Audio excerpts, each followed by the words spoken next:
Okay, so at the moment we're in a place called Campo de Fiori. Okay, Campo de Fiori, which I'm just told by our Italian counterpart is the camp of flowers. Okay, and as you can see, it's a bustling market square at the moment. We're not here for the market, although I know it's going to be difficult not to get distracted by it. We're here for two things. The first thing is this great big statue you can see up in the middle behind us. Okay. That's the statue of a guy called Giordano Bruno. Okay, has anybody ever heard that name before? No. Okay, don't worry about it. He was burned at the stake in the middle of this square on 17th of February, the year 1600. Okay, and he was burned after 8 years of trial and interrogation at the hands of the Roman Inquisition at the time. Okay, he was burned as a heretic. And interestingly, Giordano Bruno was a philosopher. And let me share with you some of the things that he believed to be true. Firstly, he held opinions contrary to the Catholic faith regarding the Trinity, divinity of Christ, incarnation and the Virgin Mary, okay, or the virginity of Mary. He also held the belief that the universe was infinite. He held the belief that the stars were distant suns surrounded by their own planets, and that rather than the Earth being the centre of the world, that actually the Earth itself was revolving, and that was why we saw a change in the constellations of the Earth. And this was a guy who was very, very well travelled.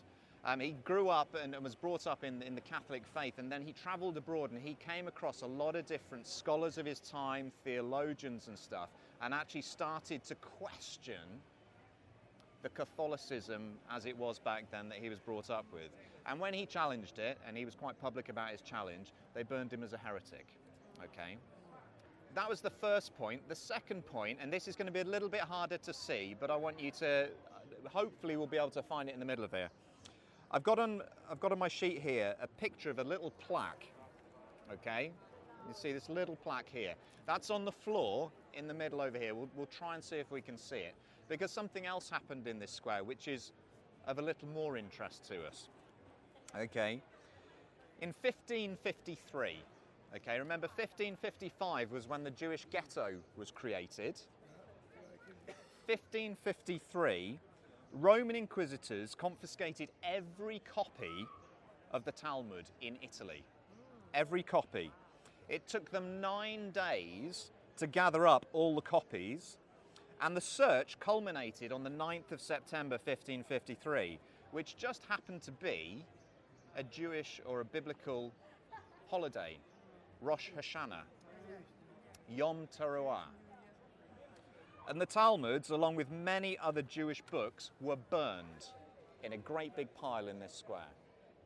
Okay, that gives you a little indication of the attitude of the Romans towards the Jewish understanding of faith. Because, as that church showed us in the Jewish ghetto quarter, you know, there was this perception that the Jews just wouldn't come round to the Christian enlightened way of thinking. They wouldn't come round to Catholicism. And so the attitude towards them was obviously this, and the Talmuds got burned as a result. There's something else, just a little link that I want to throw in there.